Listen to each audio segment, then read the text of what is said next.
Hi Aries, June 2025. Ito na po ang inyong reading. Kuha tayo ng ilang guidance, advice, messages para sa inyo. Will be straightforward hanggat kaya. Pero maraming pagkakataon lang na maraming naisiwan kasi ang cards eh. Kaya minsan parang ang dami. At maraming makapakinig nito. Okay, tayo pa live na live sa ating TikTok.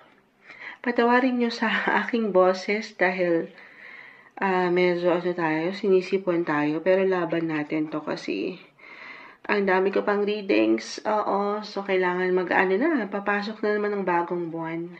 Aries, ano kailangan nyo marinig? Buwan ng Hunyo, guidance for you, message.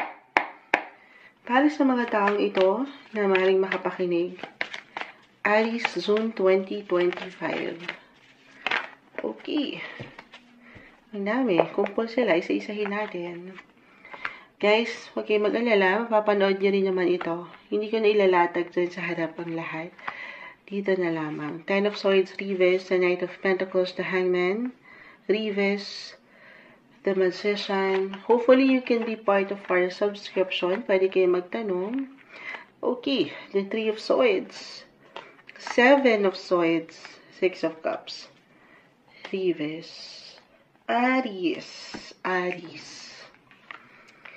Alam mo, may naalala ko sa Aries, yung client ko. Ay, hindi ko na i-mention. Pero parang medyo nahatak yung energy ng ilang readings natin dito. Pero yung pinaka-advice ko dito, una't huli, Aries, June 2025, claim natin, na parang merong pag-move on, merong mag-move forward. You will proceed to a better place. Wow. Yes po. Or why not? Meron bang travel ang ilan sa inyo? Kasi andito na tayo, Gemini season.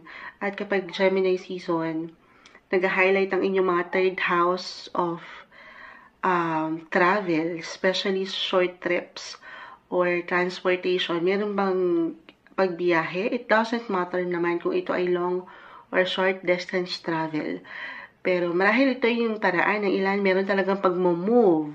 Hindi lang mag-move on, pero may maglilipat sa mas practical. Or kahit sa simpleng pamamasyal. Ayan. Why not? Pero, ito iba-iba tayo dito ha. Iba-iba tayo ng paraan sa pag-heal, doon sa healing process. Hindi nyo kailangan magmadali or madaliin ng ilang sitwasyon.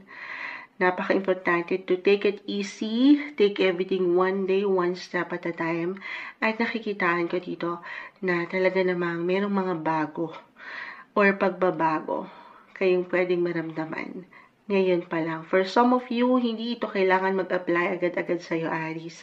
Pero the Three of Swords, Seven of Swords, na dumaan sa ilang hindi kagaanan. Pagdating po sa usaping relasyon, kita mo, the Three of Swords.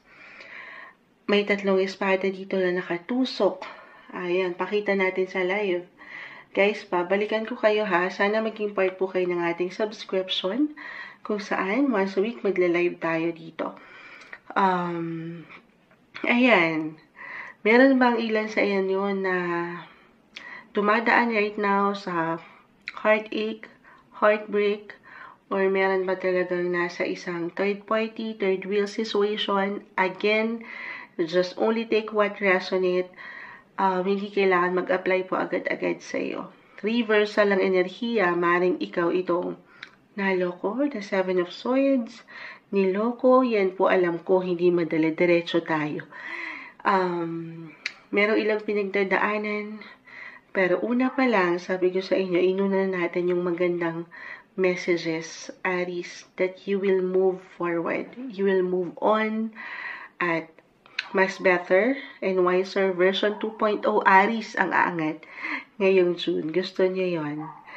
Okay. Or maybe yung travel na na-mention ko, meron bang sa inyong paraan, kanino ba kayo? Tanungin nyo, sino ba? Sino ba ang inyong pahinga? Baka makatulong kasi, lalo kung mag-apply po na meron talaga kayong ilang pinagdaanan or pinagdadaanan ngayon pa lang. I feel na andito yung excitement or you will have fun kasama itong ilang taong malapit sa inyong puso. Malaking bagay, di ba, na meron tayong nakakausap or nakakakonekta. Kahit over the net lang po ito since nag-highlight again ng inyong mga third house of communication, connection, travel ngayong buwan. Okay, so be open sa ilang possibilities na ito. At dyan, maaaring merong benepisyo. Hindi sa meron tayong hinihintay na something benefits in return, Aries, pero of course, gusto naman natin yung merong give and take. Nung naibibigay din sa atin, yung alam mong deserve mo. Okay, you deserve the best. Only the best, Aries. Andito, on fire, magical, kompleto, Ricardo, ang mga bagay. Meron talaga, if ever meron may magtapos, yes, something will end to make room for something new. Sumasang-ayon ang doggies. Pero happiness, yan talaga yung parating. Magiging masaya kayo and you will feel na merong luck. Something luck, kahit pa dumaan kayo sa ilang distractions, merong naging hindrance sa inyong paligid. Maybe this is a reminder na hindi kayo titigil dyan. Okay? Hindi kayo susuko. Dahil ang ganda. May makukumpleto, may achievement, or isang reminder na ito, si The Magician, easy-peasy na lang to sa inyo, guys. Mapangahawakan nyo. Sasalamangkahin nyo lang ito kung ano mang gusto nyong gawin or patunguhan ngayong buwan. Okay, meron mang challenge for some of you na nandito pa lang sa ilang aking nabanggit. Yan po ay inyong mapangahawakan. Lagi yung papaangatin yung on fire, the King of Wands. Yung inyong init dyan. Okay? At, ayan. Huwag kayong magpapatalo. There's no reason para sa inyo ay mapag-alala.